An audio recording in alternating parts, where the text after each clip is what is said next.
성경 말씀 요한복음 9장 1절에서 12절의 말씀입니다. 주여 감사합니다. 요한복음 9장 1절에서 12절까지 말씀 같이 읽습니다. 예수께서 길을 가실 때에 날 때부터 맹인된 사람을 보신지라. 제자들이 불러 이르되 라삐여, 이 사람이 맹인으로 난 것이 누구의 죄로 임하니이까? 자기니까 부모니까? 예수께서 대답하시되 이 사람이나 그 부모의 죄로 인한 것이 아니라 그에게서 하나님이 하시는 일을 나타내고자 하심이라. 때가 아직 낮음에 나를 보내신 이의 일을 우리가 하여야 하리라. 밤이 오리니 그때는 아무도 일할 수 없느니라.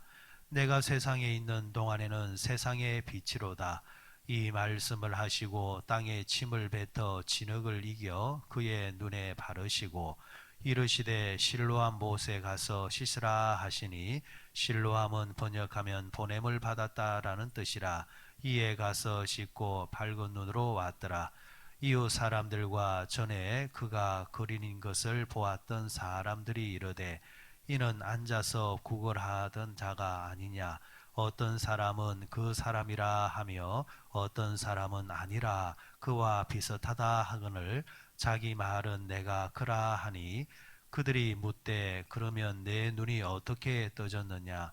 대답하되 예수라 하는 그 사람이 진흙을 이겨 내 눈에 바르고 나더러 실로암에 가서 씻으라 하기에 가서 씻었더니 보게 되었노라. 그들이 이르되 그가 어디 있느냐? 이르되 알지 못하노라 하니라. 아멘. 요한복음 9장 말씀, 날 때부터 소경된 사람을 예수님께서 고쳐주셨다라는 이야기를 담고 있는 요한복음 9장의 말씀을 이 아침에 함께 나누도록 하시겠습니다. 어떤 한 그 연구소에서 사람이 관심을 받는 것과 관심을 받지 못하는 것의 차이가 어떻게 나는가에 대한 그 조사 실험을 해보았다고 합니다. 실험의 내용은 한 교수는 아이들을 가르치는 직업이잖아요. 학생들을 이제 가르치려고 이제 강의를 하는데 강의실에 카메라를 이제 설치를 해 놓습니다. 그리고 학생들과 강의를 받는 학생들과 서로 이제 짜고 교수가 어떤 이제 반응을 보이는가에 대한 실험이었습니다. 두 가지 경우입니다. 한 가지는 교수가 열심히 강의를 하지만 학생들이 의도적으로 그 강의에 대해서 잘 참여를 하지 않는 겁니다. 그러니까 강의하는 이제 교수의 이야기를 들으면서도 무료한 표정을 보인다든지 하품을 한다든지 이런 식으로 그 게으른 이제 그런 그 강의하는 선생에 비해서 학생들의 그 게으름을 이제 주제로 하는 이제 하나였고, 두 번째는 교수가 강의를 하게 되어지면은 정말 리액션도 크게 해주면서 고개를 끄덕끄덕 그리면서 강의에 열심히 참여를 했을 때에 두 경우에 강의하는 교수가 어떤 이제 반응을 보이는가에 대한 실험이었습니다. 자, 먼저 학생들에게 열심히 강의를 합니다. 그런데 학생들이 강의하는 교수의 열정에 비해서 너무 참여도가 적습니다. 반응을 보이는 아이들도 없습니다. 하품을 합니다. 무료하게 표정을 짓습니다. 그러니까 처음에는 열심히 하던 이 교수가 시간이 가면 갈수록 이제 기계적으로 바뀝니다. 강의안을 그냥 읽어주는 수준으로 이제 바뀌어버린다라는 거죠. 여러분, 설교자도 여러분에게 설교할 때에 그냥 설교를 그냥 줄줄 읽기만 하면은 여러분들 앉아있는 입장에서도 교감이라든지 공감이라든지 그런 부분들이 참 떨어지지 않겠습니까? 어쨌거나 이 경우는 학생들이 의도적으로 반응을 보이지 않게 되어지자 시간이 지나면 지날수록 강의를 전하는 이제 교수도 무료한 이제 자세를 보이고 그 열정은 이제 순식간에 사라지는 모습을 보입니다. 이제 두 번째 경우입니다. 두 번째 실험군에서는 교수가 강의를 하는데 학생들이 리액션을 보내줍니다. 예, 그렇구나. 고개를 끄덕끄덕. 말로서나 행동으로서, 자세로서, 눈빛으로서 정말 열심히 이제 참여를 합니다. 이런 이제 모습을 보이니까 강의를 이제 하는 교수가 가면 갈수록 열정적으로 이제 하는 겁니다. 결국 이 실험을 통해서 결론은 관심은 사람을 바꾼다. 관심의 위력은 대단하다는 겁니다. 여러분, 사람뿐만이 아니죠. 식물도 여러분, 사람이 관심을 가져준 식물과 그냥 내버려둔 식물은 전혀 다릅니다.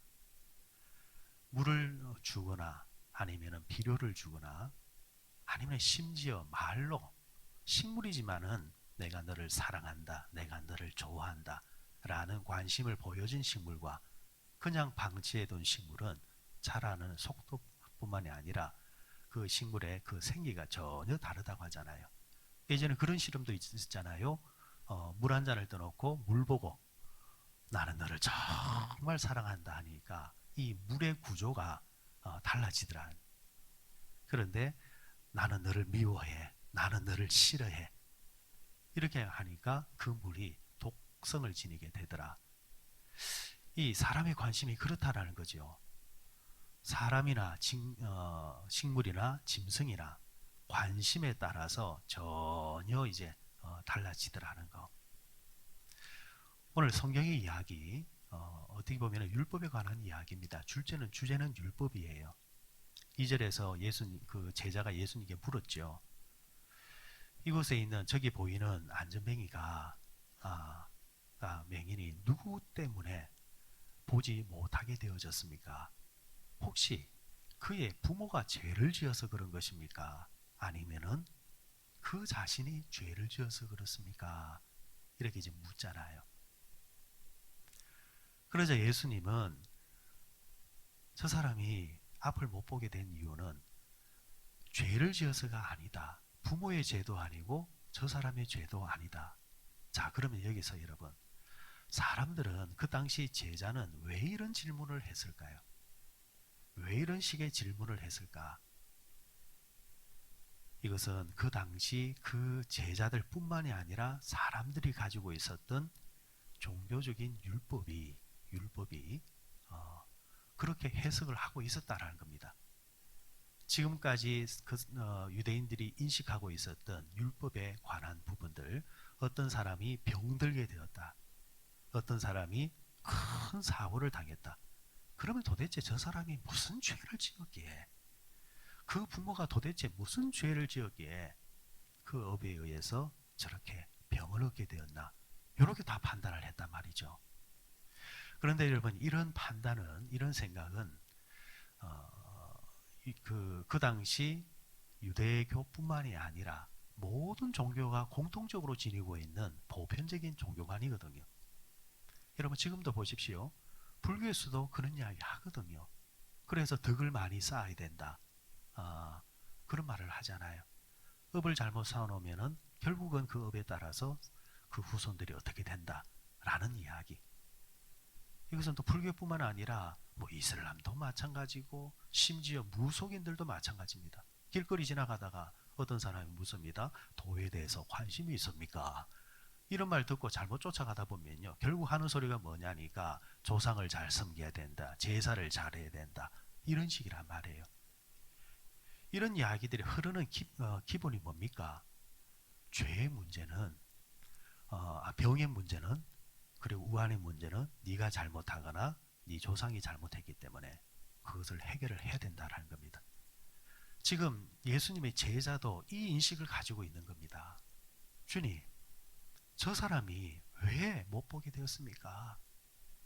부모입니까? 아니면 저 사람입니까? 왜 유대인들은 이런 식으로 생각을 할 뿐만이 아니라 또 이런 이야기들이 계속해서 모든 종교에 있을까? 저는 잠시 생각해 볼 때에 이게 어떻게 보면은 율법의 편리성 때문이 아닐까? 율법의 편리성 때문에. 무슨 말이냐면 그 당시 유대 이제 사회에서도 율법적으로 보면은 또 한편에서는 약한 자들, 불쌍한 자들을 도와줘야 된다라는 또 율법이 있단 말입니다. 자, 그런데 이런 말씀들이 말씀에 대해서는 예 그러지만은 실제적으로 실천할 때는 여간 불편한 게 아니란 말이에요. 심지어는 자신들의 물질도 내놓아야 되고 희생도 해야 되고. 여기서 여러분 제일 이 율법을 이웃을 사랑하고 불쌍한 자를 도와줘야 된다는 것을 피해갈 수 있는 제일 좋은 게 뭐냐면은 그 사람이 잘못된 것이 환경에 의해서나 어떠한 그 실수, 그러니까 그 사람의 실수보다도 주변 환경의 실수에 의해서 그 사람이 어떻게 되었다, 불쌍하다 이런 차원이 아니라 그 사람이 죄를 지었기 때문에, 그 부모가 죄를 지었기 때문에 벌을 받아서 그렇다. 자, 그럼 벌을 누가 주시는 겁니까? 신이 주는 거잖아요. 하나님이 주는 거잖아요. 하나님이 벌을 줬는데 인간이 도와준다? 이거는 가당치 않다라는 거죠. 그러면은 그 당시 사람들은 이런 병든 자가 병들었을 때에 죄 때문에 그렇다고 한다면은 도와주지 않아도 된다라는 면죄부를 갖게 된다는 거죠. 여러분 이런 것들이 의외로 우리 주변에 많습니다.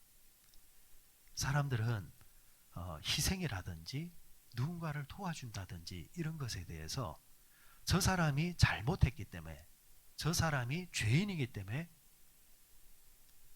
그런 식으로 생각하면서 피해가려고 하는 부분들이 우리에게 참 많다라는 거죠. 그때뿐만이 아니라 지금도 마찬가지입니다. 지금도 마찬가지입니다. 자, 이런 가운데서 예수님은 그러면 어떻게 대하셨느냐라는 거죠. 여러분 예수님이 율법 그 자체잖아요. 예수님이 이 땅에 오실 때에 오신 목적이 뭐라고 했습니까? 나는 율법을 폐하러 온 것이 아니라 율법을 완전케 완성하러 왔다 했잖아요. 완성하러 왔다는 말은 잘못 적용하고 있는 그 율법을 내가 바로 잡고자 왔다라는 겁니다. 그러면 예수님이 말씀하신 율법의 완전은 뭐냐? 예수님이 만들어낸 것이 아니라 변질된 원래 하나님의 그 율법의 정신을 회복시키고자 오셨다. 그러면 원래 하나님의 율법의 핵심은 뭐냐? 수직적으로는 하나님을 사랑하는 것이고 수평적으로는 내 이웃을 어떻게? 내 몸과 같이 사랑하는 것. 내가 배가 고프면 밥을 먹어야 하는 것처럼 내 주변의 사람도 배가 고프면 먹어야 될 사람인지라 그들을 먹여줘야 될 책임이 내게도 있고, 내가 추우면 옷을 입어야 하는 것처럼 내 주변의 사람도 불쌍하면 그들도 옷을 입어야 하는 것처럼. 그래서 율법의 정신은 사랑입니다. 첫째가 사랑이요, 둘째도 사랑. 율법의 정신은 사랑이라는 거죠. 자, 지금 예수님께서 이 정신을 가지고 나면서 앞을 못 보게 된 사람을 이제 치유해 주시는 장면으로 이어지게 됩니다. 여러분 지금 그 한국 교회의 역사를 보면요, 한국 교회가 이 잘 나누기를 좋아한다 말이죠. 근데 왜 이렇게 나누기를 좋아하는가 가만히 들다 보면요, 결국에는 이 하나님의 율법을 변질되게 아주 지엽적으로 본질적인 율법을 가지고 투쟁하고 분쟁한 것이 아니라 그런 척하면서 아주 지엽적인 문제를 가지고 분쟁했던 역사라고 보면 됩니다. 여러분 어처구니 없는 것은 한국교회가 제일 먼저 나누어졌던 이유가 뭔 줄 아십니까? 어떤 사건으로 나눠진 줄 압니까? 최초의 나눠짐, 마루파와 의자파 간의 분쟁이었습니다. 마루파와 의자파 무슨 이야기냐? 한국교회가 제일 처음 이제 시작할 때는 교인들이 의자에 앉아서 예배를 안 드렸습니다. 못 드렸습니다. 의자가 어디 있습니까? 그러니까 다 뭡니까? 마루잖아요. 마루. 마루에 앉아서. 가만히 옛날 생각해 보면은 저도 어릴 때에 교회 안에 보면은 아주 그 의자가 어디 있습니까? 특히 시골 교회 같은 경우는 그런 거 없습니다. 교육부서 같은 경우 의자가 어디 있습니까? 그냥 마루입니다. 마루. 그렇다고 해서 밑에 뭐 불이 올라오는 것도 아니고 온열 있는 것도 아니고 차디찬 그 마루. 그러다가 교회가 조금씩 이제 발전하면서 의자가 들어오는데 한쪽에서 이렇게 말합니다. 어떻게 예배를 드리는데 의자에 앉아서 예배를 드린단 말이냐. 말도 안 되는 소리야. 우리는 지금까지 마루에 앉아서 예배를 드렸어. 이런단 말이에요. 그러니까 한쪽에서는 의자파는 시대가 어느 시대인데, 응? 시대가 변했으면은 마루가 아니라 의자에 앉아야지. 여러분, 누구 말이 맞는 거예요? 여러분, 사실은 이걸 누구 말이 맞다라고 할 문제가 아니라 저는 이것은 설득의 문제라고 봐요. 편리성을 가지고. 그래서 이걸 가지고 분쟁한다는 자체가 아주 수준이 낮고 어리석다라는 거죠. 그런데 여러분, 사람은 감정적인 존재인지라 처음에는 논리적으로 접근하다가도 뒤에 가면은요, 감정이 섞이면요, 분쟁이 되고 싸움이 되고 진흙탕이 된다라는 거죠. 바로 그런 거예요.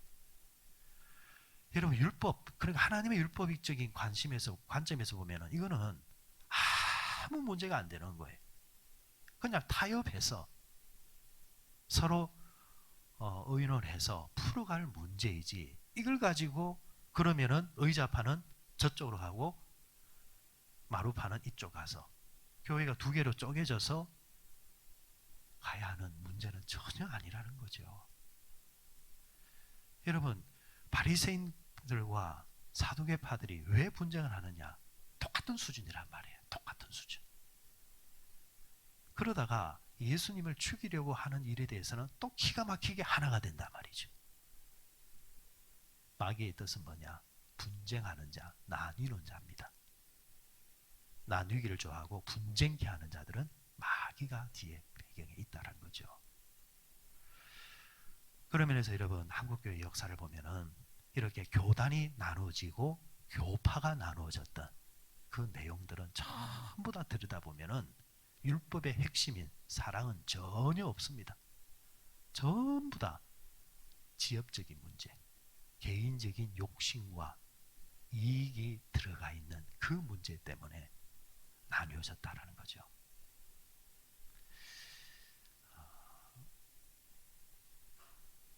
제가 이제 다음 주 수요일이 되어지면은 이제 그 다른 타교에 가서 예배를 한번 인도해 줘야 되는 일이 하나 있습니다.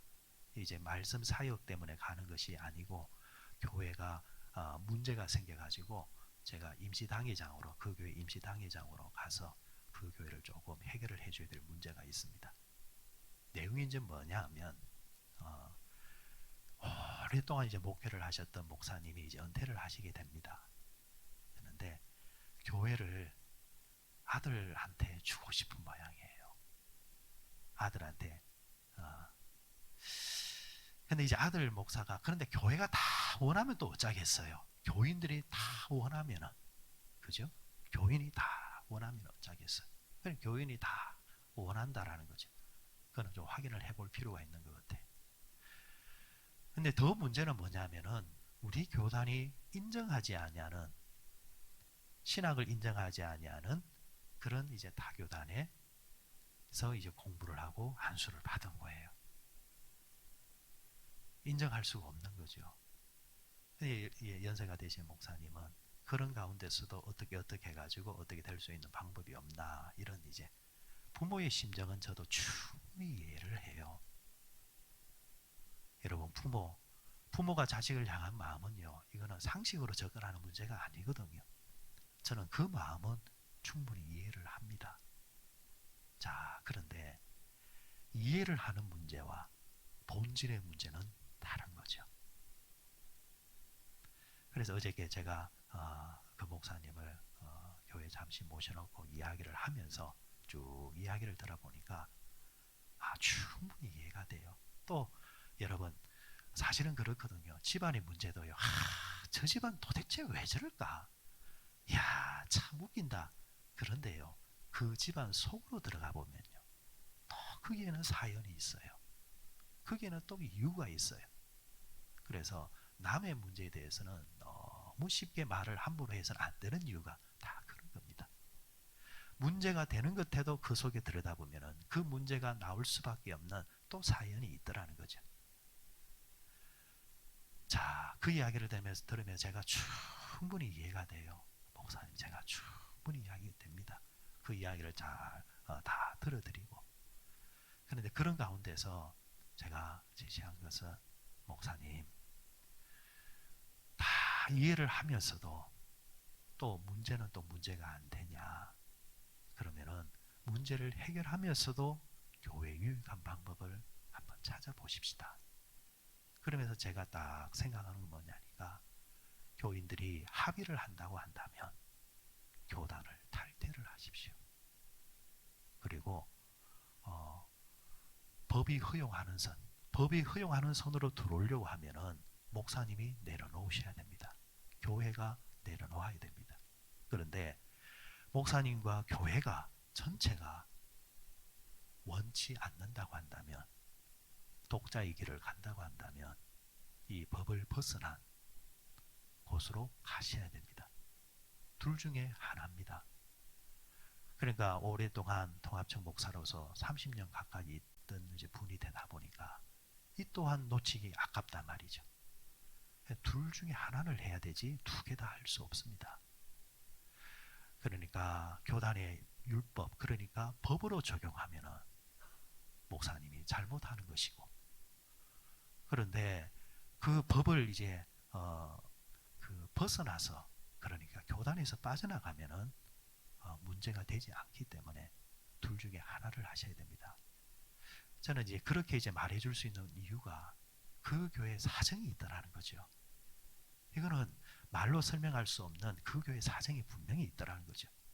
그래서 선택을 하시라고. 그래서 한 주일 동안 교인들과 기도하시고, 그리고 교인들과 충분히 교감을 나누시고, 제가 다음 주 수요일 날 갔을 때 그 부분에 대해서 교인들이 전체가 판단을 해 주십시오.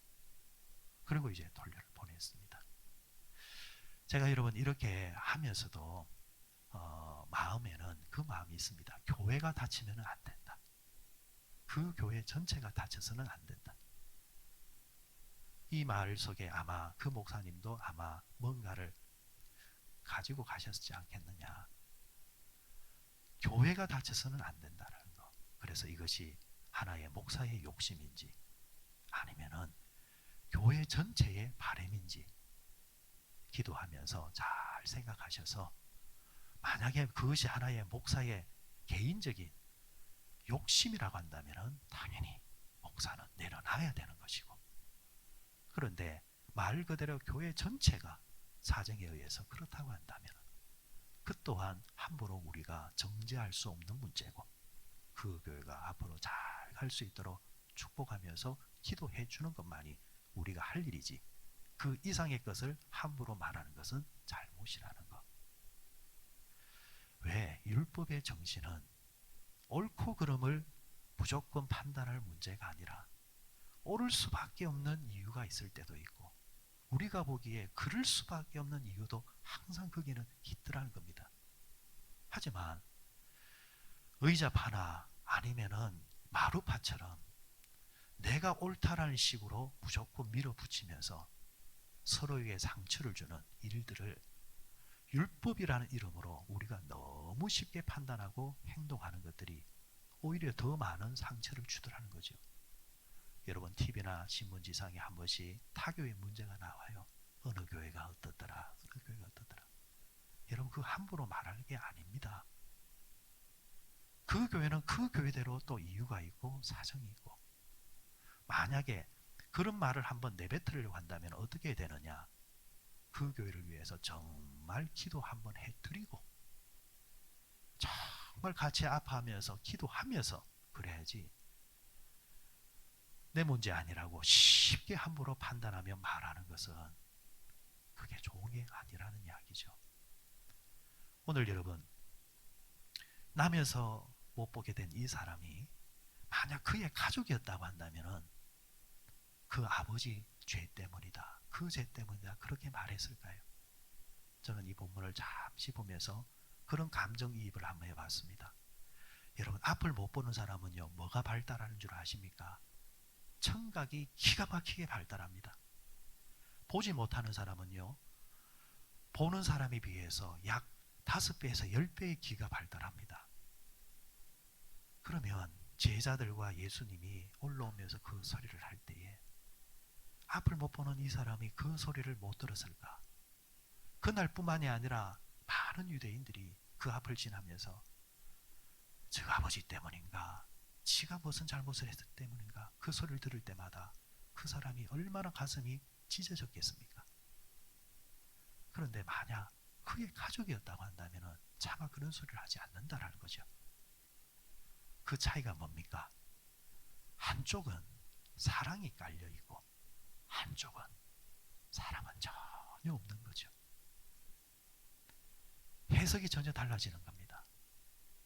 율법은 사랑을 깔고 있는 겁니다. 그래서 율법을 적용할 때도 그 사람을 죽이고자 해하고자 꺾고자 하는 것이 아니라 어떻게 하면은 살려볼까? 어떻게 하면은 세워볼까? 라는 목적이 깔려있다는 거죠. 그래서 바른 율법이 적용될 때는 뒤는 항상 아름답습니다. 그러나 바르지 않은 율법이 적용될 때는요, 그 순간은 시원하지만은 그 뒤는 황량한 사막처럼 건조함만 남아 있습니다. 그럴 때 여러분, 또 사람들이 쉽게 말합니다. 자신들이 함부로 말했던 말 때문에 된 것이 아니라 다 지들이 잘못해서 그렇다라는 것. 이런 일들이 의외로 여러분 교회 공동체 안에도 참 많습니다. 말씀을 맺겠습니다. 여러분, 교회 안에서 이루어지는 모든 일은요, 누구 때문이다 함부로 말해서는 안 되고 재단해서는 안 됩니다. 왜? 그거는 하나님이 하시는 재판장의 역할을 내가 하는 겁니다. 설령 그 사람의 죄 때문이다, 그것이 인간보다 라고 맞다 할지라도 그 말은 내가 할 것이 아니다라는 것.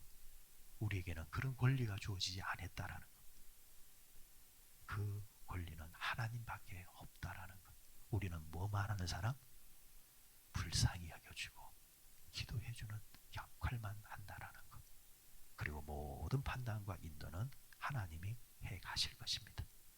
오늘 이 나면서 앞을 못 보게 된 이 사람이 예수님을 통해서, 사랑을 통해서 앞을 보게 된 것처럼 우리의 이 아름다운 마음을 통해서 우리 주변도 아름다운 은혜가 있으시기를 주의 이름으로 축원드립니다.